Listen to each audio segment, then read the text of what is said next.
Eto na, pinagpaalam ko si Ate Juby na maligo ng ulan kay Mama para may kalaro ako, of course. Syempre una, ayan, pinag-doorbell ko muna tapos nagtakbuhan kami. Tapos tinuruan ko siyang mag-tumbling. Ayan nga pala, ang bilis ng followers na Ate Juby, 126,000 na siya in just 2 days. Kaya Mama, bibilhan natin siya ng pagkain kasi dun siya nagiging masaya. Tapos ayan, naghabulan kami. Sabi niya sa akin, ang hirap pala itong ginagawa mo, rap-rap, Diyos ko, nahilo ako sa'yo. Sobrang sakit daw ng balakang niya. Ayan, napagod kasi siya, kaya pinag-inhale-exhale ko siya. Ayan yung tamang paraan kung paano mag-inhale-exhale, ha. Itapat nyo talaga yung mukha nyo sa kanya. O, diba? Sobrang sweet namin.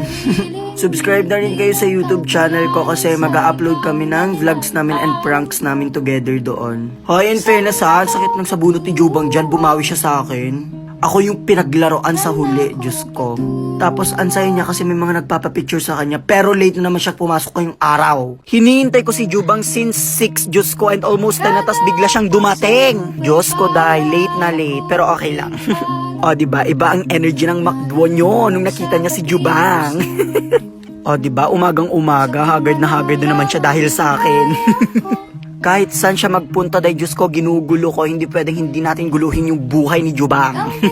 Pero sobrang happy niya and almost umiyak siya nung isang araw kasi nagulat siya na nagustuhan niyo siya. Kaya ayan, sabi ko, gagawa tayo ng pangalan. Ibibuild natin yung pangalan basta walang iwanan. Alam niyo ba si Ate Juby, since grade 3 pa siya nung dumating siya sa buhay namin. Kaya sa mga nagsasabi na content lang yan, hindi naman sila ganyan. Dahil Diyos ko, pag off cam, mas kalug pa kaming dalawa. And wala pa dyan yung vlog naming naliligo ng ulan. O ayan, nagtutupi siya tapos siya rin naman yung nanggulo nung tinutupi niya, o diba? Ganyan talaga siya, kaya swerte kami sa kanya, oo. Kininam Juba! Hello! Ayan, lumabas kami ni Jubang. And trinit ko sila dito sa bahay ngayon ng merienda. Kaya ayan, lumabas kami ni Jubang. Tapos habang pauwi kami, tinuruan ko si Jubang na rumampa. Fun fact, dati raw siyang pageantera noon. Tapos after merienda, nagpaalam siya sa amin na lalabas siya saglit para magbayad ng kuryente nila. Kaya ayan, o diba, hyper ang Juby nyo, o. Tapos napakabastos, pagka-uwi niya, prinang ako. Hinila niya pababa yung relaxing chair ko, tapos ako naman nanonood. Sa tanghali kasi kapag nagpapahinga ako, nanonood ako ng Netflix sa baba. Kaya ayan si Jubang, happy sa kanyang ginawa. Well, after yung prank, bumawi naman siya. Nag-prepare siya ng memeryendahin ko. Oh, diba? Iba ang Jubang nyo. May pagganon si Jubang kasi may kasalanan siya sa akin. Oh, plastikan lang yan, don't worry, charot. Tapos habang kumakain kami, may narinig siyang nagtitinda ng ice cream, kaya tumakbo siya palabas, pero nung lumabas na siya, wala na siyang nadatnan. Hi everyone, we are back with Ate Juby. And since maraming nag-request na isasama ko ulit siya sa next vlog, eto na. May secret pala siyang i-reveal ngayon, and pati ako mismo ngayon lang din malalaman. Eto na, be ready. Ayan, pustiso. May nagpa-picture. Tapos nung pumasok ako sa kwarto ni Mama, nakita kong naglilinis si Ate Juby, kaya ginulo ko siya, of course. Tapos sabi ko sa kanya kanina, kapag umulan, sama ka sa akin ha, sama ka sa vlog. Tapos alam niyo yung sinabi niya, hoy, ang kapal mo ha, ang laki-laki ng kinikita mo dahil sa akin. Mas gusto rin ako ng viewers mo. Ayun yung mga sinasabi ng Jubang na yan. Ayan, wala talagang problema sa kanya. Sobrang galing niya maglinis, as in. Kaso nga lang, nung dumating na siya sa amin, Diyos ko, may kaagaw na ako sa pagkain. Alam niyo yung 1.5 ko, Diyos ko, inuubos niya yun, promise. Tapos by 6, umuwi na siya. And ngayon lang umulan, nakaka-bad trip. Ba't ngayon ka lang umulan? Eh di sana nag-vlog ulit kami. Na naliligo sa ulan, of course. Bye. Hi guys! So maagang umulan ngayon, mga 2 pa lang umuulan na. And my gosh, mag-aalas 3 na wala pa rin si Jubang dito sa bahay. Kaya eto, nagpasama ako kay Tita Chanak na maligo ng ulan. And syempre, hindi pwedeng hindi natin magugulo yung buhay ni Jubang ngayong araw na to. Kaya pupuntahan natin siya sa bahay nila. Ayan, nandito na kami sa bahay nila. And Diyos ko, natutulog pa rin siya. Anong oras na, Jubang? Alam nyo, si Jubang talaga yung madam namin kasi tinatamad daw siyang pumasok, kaya hindi siya pumasok. Diyos ko. Ayan, naghaharutan na naman kami. Syempre, hindi yan mawawala. Alam nyo, siya talaga yung madam kasi siya din yung nanlibre sa akin ng kanton. O diba, iba ang madam, iba talaga ang jubang. Pero dahil pag yan pumasok bukas, Diyos ko, sisingilin ako. May dagdag pa yan na 10% for sure, Diyos ko.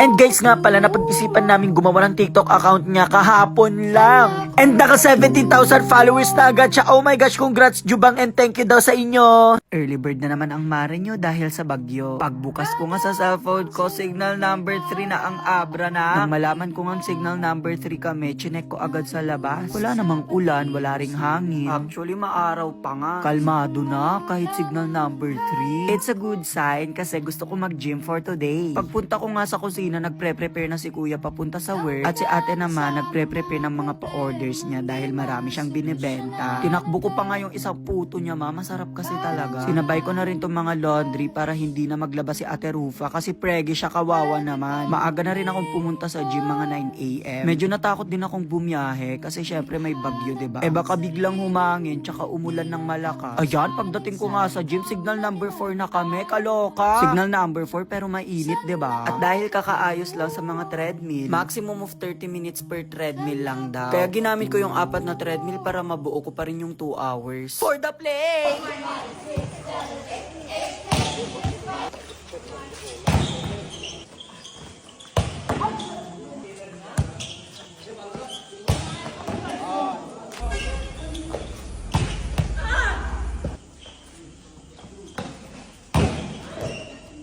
Early bird as ever ang mare nyo. Hi mga mare kong tulo, sorry matagal akong di nakapag-upload ng vlog. Pero eto na nga, Diyos ko, ang daming ganap. Nag-gym, nag-volleyball. Pero before all of that, visit, naipit pa nga sa pintuan. Nakugtaran ka. And for today mga mare, yes, Sunday may pasok si Disney Princess. Nakakaloka, diba? Syare yan. Ganadong pumasok si Disney Princess niyo dahil malaki ang baon niya for today's video. Pumasok na sa school si Disney Princess, ako naman ay mag-gym, of course. Saan pa ba? Nakakapagod, mare. After mag-gym, may laro kami sa gabi, 'di ba? Wala ang kuryente pero okay lang kasi lalabas naman kami. So dito nga kami maglalaro, mare, 'di ba? Napakaliwanag. Huling palo bago pumunta sa ilog. Napanaadya karayan na. Takbuhan ng mga bakla kasi baka lumayo pa yung bola. 'Di ba ang bongga ng court, katabi niya bridge? Isang balon mo lang, babay na sa bola. After 15 minutes na paghahanap, nahanap din ang bola. Nakakatakot bumaba pero nasanay na sila dito. Kasi ilang bola na rin yung pumunta dyan. Ilang bola na rin yung nawala. Jatsaw, yun ang mga ka-expensive. Nag-try out daw siya sa volleyball nung high school siya. Nakuha naman daw siya pero as a water girl lang ang atake ng ate nyo. Kaya ending, hindi na rin siya nag-aral, eme.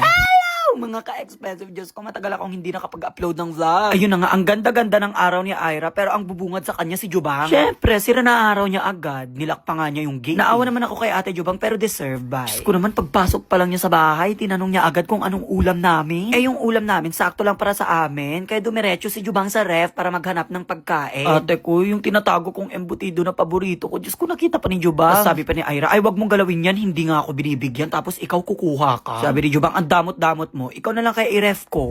Ayan, i-ref ka tuloy. Kaya sabi ko, para hindi na sila mag-away sa pagkain, bili na lang tayo sa labas. Ngayon naman, nag-aagawan sila kung sino ang uupo sa front seat. Diyos ko, parang mga bata. Pumunta pa kami sa pinakamalapit na ATM, pero wala ring laman. Buti na lang, pwedeng GCash payment.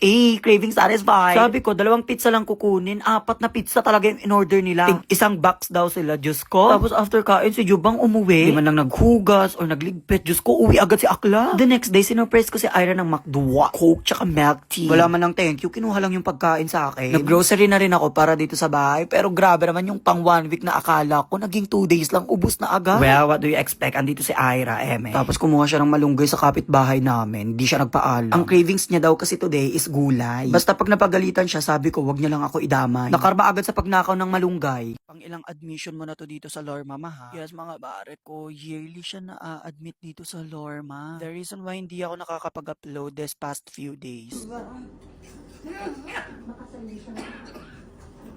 Tulog ka lang. Oo, nay.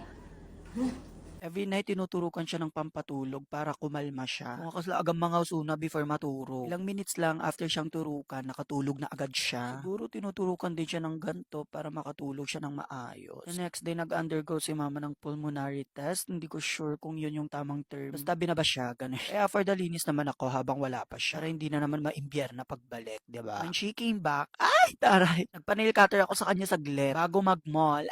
Ayoko naman talaga mag-mall, Mari. Pero mas ayoko namang nakakulong lang dito sa hospital. Diyos ko. Ilang araw na kami dito at ilang araw na rin akong nakakulong lang dito sa kwarto. Umayag naman si Mama kahit wala naman kaming gagawin sa mall. Kasi alam din niya na naboboard na talaga ako dito sa hospital. Diyos ko, di ko pa nga na-enjoy yung kwarto ko. 3 weeks sa Manila, 1 week sa hospital. Ay, Diyos ko. Mahina rin kasi ang signal dito sa LU now kasi nga 'di ba dito tumama yung bagyo. So nagre-recover pa sila as of the moment. Share ko lang sa mga bagong viewers and followers ko. If meron na yearly nagkaka-pneumonia si Mama, hindi lang pneumonia kundi severe pneumonia mga mare. If I'm not mistaken, nag-start siya 2019. Until now, hindi na siya tinantanan ng pneumonia niya. Ngayong year lang, hindi siya masyadong malala. Kasi, pinilit namin siya magpa-hospital agad. Umaabot sa point na ino-oxygen siya, tutubuan pa nga dapat siya, pero ayaw niya. Ganon siya sa mga past admissions niya. Pero this time, hindi siya na oxygen, mare. At mag-isa siyang pumunta sa ER. Diba nga, ang tapang. At na nga, 5 p.m. pa kasi yung nakuha naming ticket. Mga 2 or 3 pa lang dyan. So, naglibot-libot kami at may mga nakakilala sa atin. Thank you pa! Nakakaya kasi namamalat yung skin ko, Diyos ko. Pero sabi ko nga, sino ba tayo para tumanggi, diba? Hindi ko talaga in-expect na maraming makakakilala sa akin. Thank you po ulit! So, sobrang pagka-board ko sa hospital, 2 beses kami nanood ng sine. Kami ni Alvin. Yung first day, Fantastic Four ang pinanood namin. And then the next day agad, Superman naman. So, since hindi ako nanonood talaga ng Marvel tsaka Justice League na movie, kasi hanggang Sofia the First, Strawberry Shortcake, Princess and the Pauper, 12 Dancing Princesses, ganun lang. Habang nanonood kami ni Alvin, tanong ako ng tanong sa kanya kung sino to, sino yan, bakit nandyan sila, bakit magkakalaban sila. Ang una ko nga napanood sa Marvel is yung Avengers Endgame na be. Kaya nung nanood kami ng Avengers Endgame, tapos nagsilabasan yung mga hero sa Marvel, yung kalaban na nila si Thanos. Ate, hiyawan yung mga tao sa sinehan. Like, first time ko ma-encounter sa sinehan na naghihiyawan yung mga tao, ganun. Kaya pinapa-explain ko sa mga kasama ko kung bakit ganun yung reaction ng mga tao. So, ayan na nga, finally, we're going home! Dahil okay na rin si Mama. Yes, thank you, Lord. Makaka-film na ako ng maayos, makakapag-workout na ako. Kaso nakakaloka, nung pauwi kami, bahage, mare, bahage. Ang lala. Kasi maulan na naman siya, kaya mag-ingat po tayong lahat. After 3 hours, yes, we're home. Ay, ayun lang muna for now.